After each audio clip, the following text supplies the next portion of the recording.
This is Saul with Master Resources, and what I'm going to cover today is salvaging. If you're out in the bush or just salvaging around town, some of the things you need to look out for, and got a list of them here. One of the first things you want, especially when you're out in the bush, is a rabbit stick or baton, and I'll cover how to make one of those.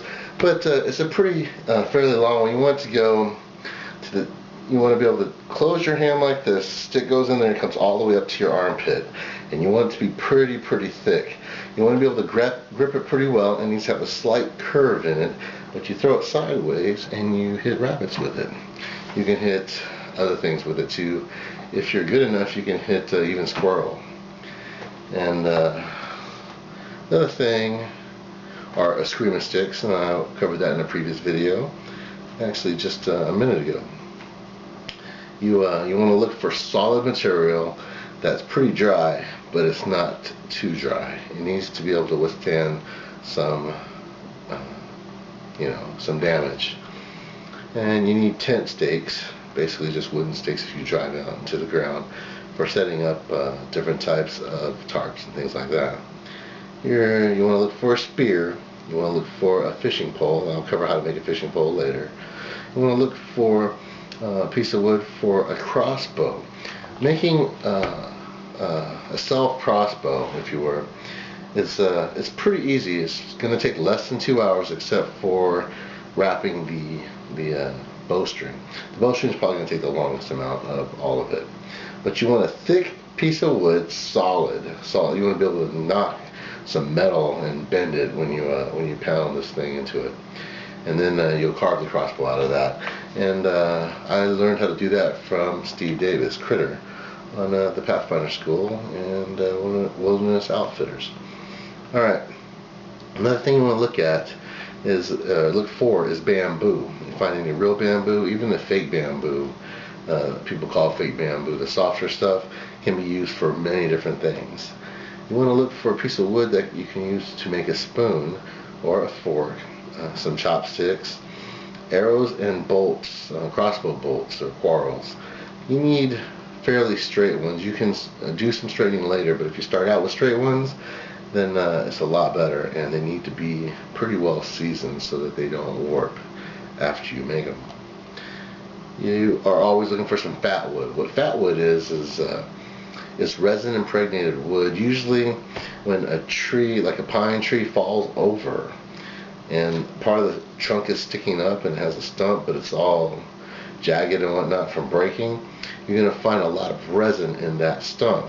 You can go into that wood and break off a piece, pretty thick piece of wood, maybe about 3 pencil widths, and about the same length as a pencil. You carve a feather at the end of it, and you can strike it with a ferrocerium rod or a flint steel, and it'll light. It'll be like a giant match that lasts for a long time. You want to look for the stuff to make a buck saw. You want to look for the stuff to make shelter and bedding. You want to look for tires. Tires are great for a couple of different things. You can use them for chairs. You can use them as tires if you happen to have something that needs tires. You can take the tread off and retread your shoes, the soles on your shoes and boots. And we're actually going to do that in a future project, hopefully. You need to look for cordage material that you can make natural cordage out of, or it's just natural cordage by itself. And we're going to cover how to make cordage later. You want to look for tinder. You want to look for toilet leaves.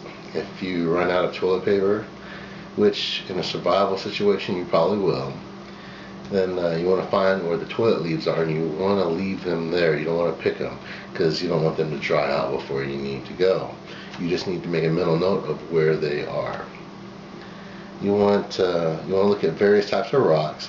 Rocks are used for many things. You can have grinding rocks, you can have throwing rocks, you can have banging rocks, you can have digging rocks, you can have many different types of rocks to use for many different types of things. So keep an eye out for different types of rocks, especially for stuff like flint and granite, things that you can make arrowheads and strike a spark with. Alright, and you need to keep an eye out for things that you might need for your current projects and things that you might need for your back burner projects, things that you're not on right now, but you may get on them once you acquire the materials. You always want to look for firewood, and you want to look for pine pitch. Pine pitch grows on the side of pine trees. Basically, wherever the pine tree's been injured, sap's going to come out and it's going to harden. And if it's not too old, it'll be a little sticky. But once it sits out in the air for a little while, it's not sticky anymore. Now, you can make glue with the pine pitch, and I'm going to show you how to do that in another video. You want to look for sawdust or scat that you can use for the pine pitch glue. I personally won't use scat in my pine pitch glue because you're usually going to be hafting arrowheads and spearheads and things that are going into your food, and I just can't put scat into something that's going to go into my food. You want to look for wild edibles, and you want to look for animal signs. So you can make a mental note of where everything's at, and you know what animals have been using what paths, what kind of wild edibles are over here. That way, whenever you're ready to go get something, you can just go and get it. You don't have to grab it all and bring it with you. You know where it's growing. It will keep growing, and it won't die if you leave it there, hopefully. And there's a lot of other things that you want to keep an eye out when you're salvaging, but this is a good list to start out with. And some of the wild edibles that you can look at around here. This is Central Texas. Around here, you can look for clover. You can look for honeysuckle. You can look for pine trees. And there's not a whole lot of wild pine trees here, but a lot of businesses will put pine trees in front of their establishment. And you can get pine pitch off of those trees because sometimes they'll be damaged. And you can also get pine cones from them, which have pine nuts in them. Hopefully they're still in there when you pick them up off the ground. I never pick them from the tree because there's usually plenty on the ground. And you can also use those pine cones for firewood or fire starters. Now you can use pine needles to make pine needle tea. Pine needles have more vitamin C than any citrus fruit. So pine needle tea will provide you with enough vitamin C to prevent scurvy, of all things. And it tastes really good if you mix it with honey.